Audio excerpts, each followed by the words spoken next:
राम मंदिर भी आप ही ने बनवाया ना। अरे मैं तो, अरे सुप्रीम कोर्ट ने समाजवादी पार्टी ने बनवाया, मेरी बात पूरी नहीं, बीजेपी ने नहीं बनवाया, ये मान के चलिए आप। कोर्ट ने बनवाया। शांत हो मुझे मौका जाइए, दिखा दीजिए उनको ऑडियो डाउन कर दीजिए, स्टूडियो का ऑडियो डाउन कर दीजिए, सबका ऑडियो डाउन कर दीजिए एक साथ। हाँ बोलिए।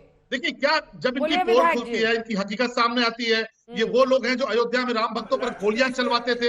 इनके नेता कहते थे कि एक बार नहीं 10 बार गोली चलानी पड़ी तो भी 10 बार गोली चलाएंगे। ये किस मुंह से हिंदू मुस्लिम एकता की बात करते हैं? ये वो लोग थे जो सरकारी कोठियों में रोजा इफ्तार की दावतें देते थे, गाड़ियों में भर भर के मौलाना इकट्ठा करके लाए जाते थे, उसकी दावतें दी जाती थी, कभी नवरात्र की दावत नहीं दी। और ये अभय दुबे किस मुंह से बोल रहे हैं? ईडी दफ्तर की सारा फ्रस्ट्रेशन आप स्टूडियो में निकाल रहे हैं। आप सारा, आपके पास खसरा खतौनी है। नेशनल हेराल्ड में आपने कैसे देश को लूटा, ये खसरा खतौनी आपके पास नहीं है। अगर हिम्मत हो तो जाके ईडी के सामने बताइए। आप हिंदू मुस्लिम एकता की बात करते हैं। सोनिया गांधी रोती थी जब आतंकवादी मारे जाते थे तो सलमान खुर्शीद बताते थे कि सोनिया गांधी रोती है। आप हिंदू मुस्लिम एकता की बात करते हैं। आप कहते हैं कि इस देश के संसाधन पर पहला अधिकार मुसलमान का है। आप हिंदू मुस्लिम एकता की बात करते हैं और आपकी नेता पूछती हैं कि पुष्प वर्षा का पैसा कहां से आ रहा है। आपको शर्म नहीं आती? कांवड़ यात्रियों पर पुष्प वर्षा हो रही है तो आप उसका हिसाब पूछते हैं। आप जरा पूछ कर देखिए ना कि आपने जो अजमेर की चादर चढ़ाई उसका पैसा कहां से आया? आपने जो मुफ्त की रोजा इफ्तार की दावतें दी उसका पैसा कहां से आया? आपने जो आतंकवादियों को पाला पोसा उसका पैसा कहां से आया? आपने हामिद अंसारी जैसे व्यक्ति को उपराष्ट्रपति पद पर पहुंचाया उसका पैसा कहां से आया? ये देश आपकी करतूत जानता है। नेशनल हेराल्ड केस में पूरा का पूरा परिवार, पूरी की पूरी पार्टी इस तरह से एक्सपोज हुई है, आप जवाब नहीं दे पाएंगे।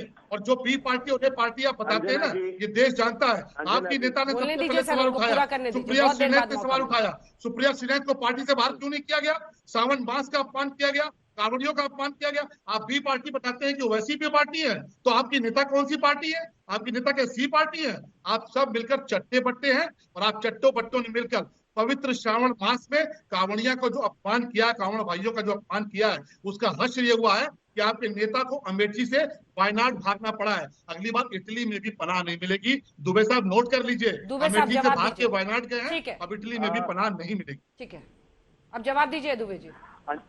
अंजना जी वही पढ़ा रहे हैं हमें धर्म का पाठ जिन्होंने बिहार में मुंगेर में माँ दुर्गा के अनुयायियों को उतार दिया मौत के घाट। अरे भूल गए क्या कसूर था उनका? भारतीय जनता पार्टी की सत्ता की सरपरस्ती में माँ दुर्गा के अनुयायी जब माँ का विसर्जन करने जा रहे थे, 10-10 साल के बच्चे, 5 में से सिर में गोलियां मार दी गई उनके। और जब मांग की गई कि दोषियों पर कार्रवाई करे तो मोदी सरकार ने जो दोषी थे उनके पिता को केंद्रीय मंत्रिमंडल में शामिल कर लिया। कलकत्ता जाते हो तो मां दुर्गा के लिए इतने अपमानजनक शब्द भारतीय जनता पार्टी का प्रदेश अध्यक्ष कहता है कि मैं यहाँ उसको व्यक्त भी नहीं कर सकता। आप क्या ये आडंबर रखते हो? आतंकवाद की बात कर रहे हो। मैंने कहा सैफुल्लाह फारूक अरे घोषित आतंकवादी था, 1 साल तक उसने पाकिस्तान में जाकर ट्रेनिंग ली। ये बात पता थी आपको, इंटेलिजेंस ब्यूरो ने आपको बताया। उसने अजहर मसूद के साथ एक जेल में रहकर ट्रेनिंग ली। आसिया अंद्राबी, उसको ब्रांड एम्बेसडर आपने किसने बनाया था? भारतीय जनता पार्टी ने बनाया था। तो ये मुखौटा लगाना आप बंद कर दीजिए। जहां तक धर्म का प्रश्न है तो मैं आपको साफ बता दूं, आपके मुंह से ये शोभा नहीं देता बोलना। अब बात कर लीजिए देश का क्या हाल किया आपने। अरे 142 लोगों ने 30 लाख करोड़ रुपए अर्जित कर लिए 1 साल के अंदर।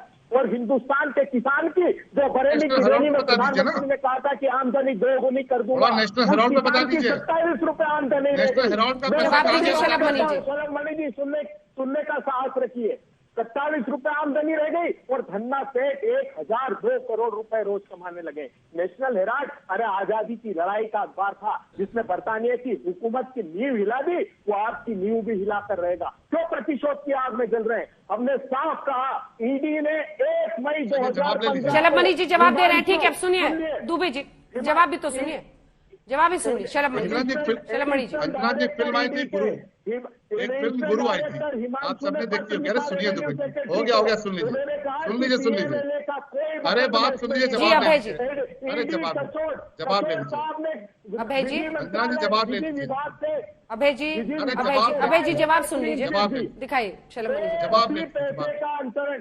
यंग इंडिया में राहुल गांधी, चलिए नेशनल हेराल्ड नहीं बोलेंगे, परेशान मत होइए। एक भी पैसा नहीं आया। अंजना जी फिल्म आई थी गुरु, ईडी अपना काम कर रहा है ना सर, ईडी करेगी ना, थोड़ा ना अभय दुबे जी या कोई और कर लेगा। सर जवाब भी तो सुनिए, जवाब सुनिए प्लीज सर।